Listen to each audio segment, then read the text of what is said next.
jogando contra, os caras pagaram ao Flamengo, foi emprestado, como é que o Flamengo te levou? Na realidade, eu iria por Vasco. Eles tentaram uma troca. Acácio, o lateral direito, esqueci o nome dele agora, Oliveira, se eu não me engano, queria trocar por mim. Só que o Acácio não quis ir pro América. Aí melou o negócio. O Seabra era o supervisor do Flamengo. Ele saiu do Flamengo e foi pro América ser supervisor. E quando ele foi, os caras já falaram pra ele, ó, vê se você consegue trazer o Jorginho pra cá.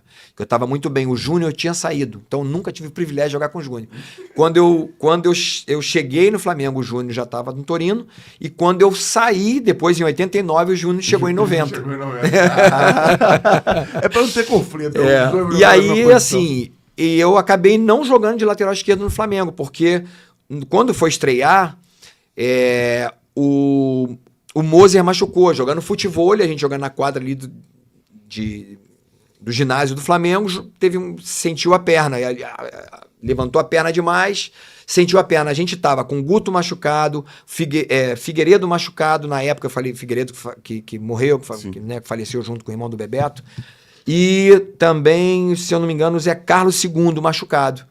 E aí o Leandro falou, Zagallo, não se preocupa, eu vou de zagueiro, o Jorginho tá bem pra caramba, tá jogando, já jogou na seleção e tal, pode até ser convocado daqui a pouco, deixa ele de lateral direito. E fui, nunca fiquei no Flamengo, no banco. Isso em 84. Na estreia minha, aí deu um cruzamento pro Nunes, foi gol de cabeça dele. E aí não saí mais. Deu sorte, quase não cruzava direito. Não, é verdade. E treinava muito, Jorge. Treinava muito cruzamento. Porque... Muito. Assim, pra mim, cara, e eu creio que pra você também, o Zico foi o grande profissional que me inspirou.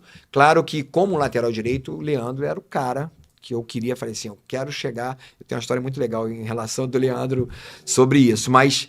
O Zico, assim, eu olhava pra ele, quando eu cheguei no Flamengo, cara, era impressionante o que esse cara treinava pós-treino, o que ele fazia, sabe, bater falta, finalização. Então, assim, eu queria ser isso. Eu lembro que eu, com 17 anos de idade, eu tava pra subir pros juniores. Eu pedi ao meu preparador físico, Paulo, já falei isso em alguns podcasts, eu pedi, eu quero encontrar o Paulo, se ele estiver vivo, quero encontrar o Paulo, ele deve estar aí com o seu, porque ele era jovem na época também, mas ele deve estar com seus 70 anos, no máximo. E esse cara foi muito importante para mim, porque eu falei, Paulo, eu quero ser um grande lateral, eu quero ter um excelente condicionamento físico, eu quero cruzar muito bem, mas eu não tenho condição, cara, o América não tem treino, que na época se chamava full time, tempo integral. E você pode me treinar, quando o América treinar, por exemplo, terça e quinta, eles vão treinar só de manhã ou à tarde, você pode vir mais cedo. Ele falou, cara, eu faço isso com o maior prazer. Eu falei, o máximo que eu posso fazer, eu vou trazer um pão com ovo pra gente. Vou fazer um pão grande ali, aquele pão inteiro, aquela bisnaga. Vou pedir pra minha mãe fazer um ovinho. Ele falou, nem se preocupa com isso e tal, eu venho, eu tô fazendo faculdade, mas eu venho numa boa pra você. E ele me treinou naquela época. Anos depois, naturalmente, no Flamengo e depois também na seleção brasileira, eu tenho até uma palestra que eu falo qual é o teu pão com ovo, né? Qual é o teu diferencial. Então, o meu diferencial foi aquele. Eu quis, com 17 anos de idade, 16 para 17 anos de idade, treinar muito e ser um grande lateral e ter um excelente condicionamento físico e cruzar muito. Então, acabava o treino, não apenas ali com o Paulo, mas eu segui minha carreira assim, sempre treinando, cruzando muito, olhando, cruzando... tirando do goleiro, cruzando com o peito do pé, no momento que eu tinha a possibilidade realmente livre, foi isso que aconteceu na Copa do Mundo, de dar aquele cruzamento pro Romário ali, porque foi o momento, ou na realidade foi o único cruzamento que eu tive a oportunidade de dominar depois do passe do Dunga e olhar como estava a área, aí eu pude dar aquele cruzamento perfeito ali. Tu que aí não tá lembrando, bota aí. Depois, cara, YouTube. Você vê o cruzamento do Jorginho pro Romário. 1-0, acho que o jogo mais difícil, tirando a final. Cruzei de todas as formas, eu lembro até hoje, que depois eu vi os jogos, o Galvão até falava, Jorginho, chega, pelo alto não dá. Aí daqui a pouco ele falou, quando a gente menos esperava, aconteceu pelo alto. E o Romário sempre imprevisível, né? Caraca, mas subia muito, né? Eu sabia que eu podia cruzar. Você conhece o cara. Só que a vantagem foi que o Raí puxou os dois zagueiros. Ele veio realmente no primeiro pau. E quando eu percebi o Raí puxando, eu falei, cara, eu vou dar no segundo pau um pouquinho atrás e peguei o Romário. Mas o Romário subia muito. Não, e o cara pensa isso com assim, milésimos de segundo. Exatamente. Porque o computador do cara, você tá Tá pré-determinado.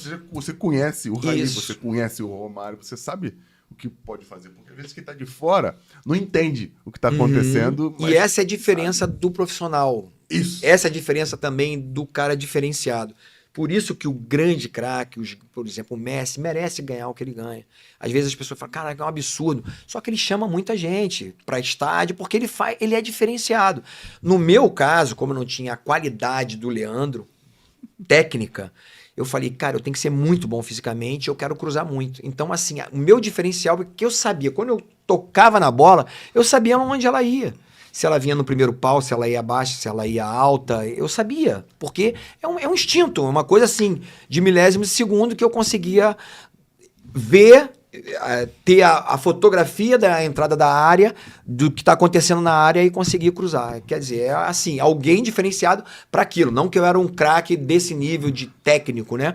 Mas eu consegui me superar, né? Assim, melhorar ainda mais. Pra fazer o que tu tinha que fazer, tu fez como poucos. Isso é. Não sei o que eu tô dizendo, não. Tá na história. Quem fez foi tu.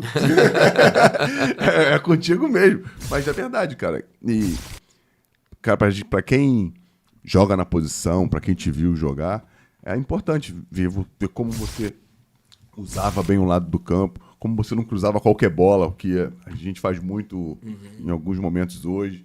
Enfim, é um aprendizado. Você que tá vendo aqui que quer ser lateral direito, a escola aqui é boa. Boa pra caramba.